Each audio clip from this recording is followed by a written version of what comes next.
देखो फ्रेंड्स शिशु बाटिका पक्षर प्रश्नपत्र आसी जाइए शिशु सेविका जो मैंने भाई शिशु बाटिका निजुक्ति पाइबा चाहते आवेदन करने चाहते निश्चित भिडियो 5 मिनट समय दे सब देखूँ डिटेल्स भाव जापर कारण केमिया क्वेश्चन आसो से सबकि डिटेल्स कहुई क्वेश्चन आंसर भी देवु आपण अनुमान करेंगे आपंकर एतेटा ठीक हो भूल रोचे से अनुसार आप प्राक्ट करेंगे तो वीडियो भल लगे वीडियो गोटे लाइक करने सहित सांग सेयार करेंगे और ये जॉब प्रतिदिन प्रतिदिन पाइबा आम चैनल को निहाती सब्सक्राइब करेंगे तो चलते डे न करी वीडियो स्टार्ट करिया प्रथम फ्रेंड्स एटा पार्ट 1 शिशु बाटिकार जो प्रश्नपत्र अच्छी तार पार्ट 1 2 भी आसो तेणुक आप प्राक्ट करते ठीक हो भूल हो डिस्क्रिप्शन लिंक दिखाई से लिंक को क्लिक करी सबकि चेक करेंगे तले लिंक दि जाइए तो प्रथम क्वेश्चन आम देशर नाम कौन आप तो समस्ते सब महिला मैंने जानते केवल महिला मानी जो मैंने भी 10 रु +2 पास कर भारत आपण मैंने जानते इंडिया आम देशर नाम हूँ इंडिया मन रखि थे जब आपन को पचारा जाए ठीक अच्छे एवं आम देशर नाम क्या अनुसार होपण जानते राजा भरत मन रखि थे महिला मानी आपन कहूँ नंबर 2 होची आम देश जो भारत ना अच्छी क्या अनुसार अनुसार ना राजा भरत अनुसार बुझीगला एवं तापर आसूँ आम देश केबे स्वाधीन होता आपड़ जानते गत काली अगस्ट 15 थिला तो आम देश केबे स्वाधीन होता 15 अगस्ट 1947 मन रखि थे सब महिला माने एटा जानवर निहाती आवश्यक एवं भारत में केतोटी भाषा अच्छी आपको जदि पचारती भारत में केतोटी भाषा अच्छी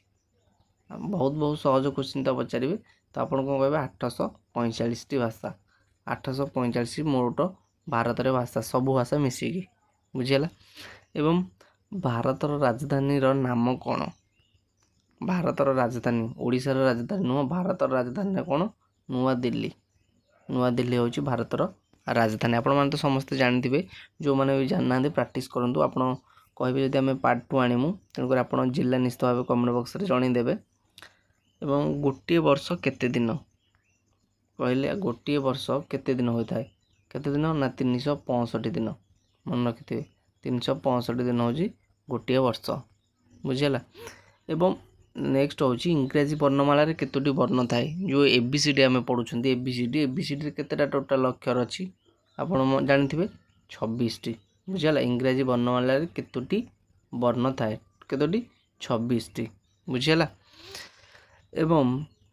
वर्षक केते मास गोटे वर्ष 1 ईयर केते मास ना 12 मास एटा तो समस्त छोट पिला भी जानते आप निहाती भाव जानतु जदि भी जानना प्राक्ट करूँ आपन को जदि पचारा जाए आपन सेटारे उत्तर न दे पारे सिलेक्शन केमती करेंगे गोटे वर्ष 12 मास ठीक अच्छे एवं केउ मासर दिन संख्या कम जो 12 मास रहा आमर 12 मासर केउ मासर दिन संख्याटा छोट ना फेब्रुआरी आपण मैंने समस्त जानते 28 दिन आज फेब्रुआरी तेणुक आप फेब्रुआरी कहे जदि आपन को पचारा जाए ठीक अच्छे एथेर कौन से एग्जाम हेनी किंतु इंटरव्यू नि इंटरव्यू जब आप क्वेश्चन पचारे आप कौन उत्तर देवे से गोटे दिन केते घंटा आमर गोटे दिन जो हूँ 1 डे गोटे दिन केते घंटा 24 घंटा आपण मैंने तो समस्त जानते आ 12 घंटा कहीदेवेनि गोटे दिन हूँ 24 घंटा 2 दिन 48 घंटा ठीक अच्छे गोटे दिन 24 घंटा आशा कर भल भाव बुझीपे आपड़ कहले आम पार्ट 2 भी आणु गोटे वर्ष केतोटी सप्ताह पड़ता है एटा तो प्राय कन्फ्यूज होते गोटे वर्ष केतोटी सप्ताह पड़ता है जानते 52टी मन रखि थे 52टी सप्ताह पड़ता है गोटे वर्ष आप हठात कहीदेवे ठीक अच्छे कारण आपण उपर इम्प्रेस भी हो पारती आपन जॉब पाइबापी आहरी भी सिक्योर हो पारे मनुष्य शरीर केते खंडा हाड़ अच्छी एटा तो जानी जदि जानना आम आप कहीदे मनुष्य शरीर में टोटाल 206 खंड हाड़ अच्छी 206 मन रखि थे 206टी हाड़ अच्छी आपन डायरेक्ट जदि पचारती केतोटी हाड़ अच्छी आप कहे 206टी एवं भारतर नेक्स्ट हूँ भारतर बृहत्तम नदीर नाम कौन ओडिशार बृहत्तम नदी नुह भारतर ओडिशार हेले महानदी हम आप समस्त जानते भारतर हूँ गंगा नदी मन रहा भारतर बड़ नदी हूँ गंगा नदी ठीक अच्छे एवं नेक्स्ट हूँ भारतर प्रधानमंत्री का नाम कौन एटा तो समस्त जानते प्रधानमंत्री नरेंद्र दामोदर मोदी ठीक अच्छे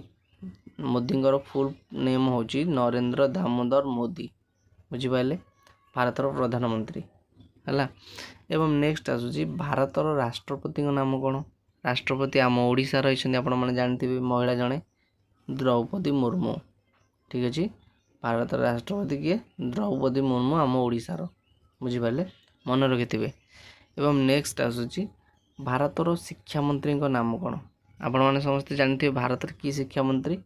ओडिशार नुह भारतर धर्मेंद्र प्रधान। आपण मैंने जानते शिक्षा मंत्री किए धर्मेंद्र प्रधान। आशा करुँच आपको ये जो डेली अपडेट क्वेश्चन पेपर ता आपको पसंद आसो। जब वीडियो पसंद आसे वीडियो को लाइक करी सांग शेयर करूँ। आउ एभली जदि क्वेश्चन आप चाहते आप निश्चित कमेंट बॉक्स में जन पारे आम आप नुआ नुआ क्वेश्चन पेपर आणबू। रोची धन्यवाद।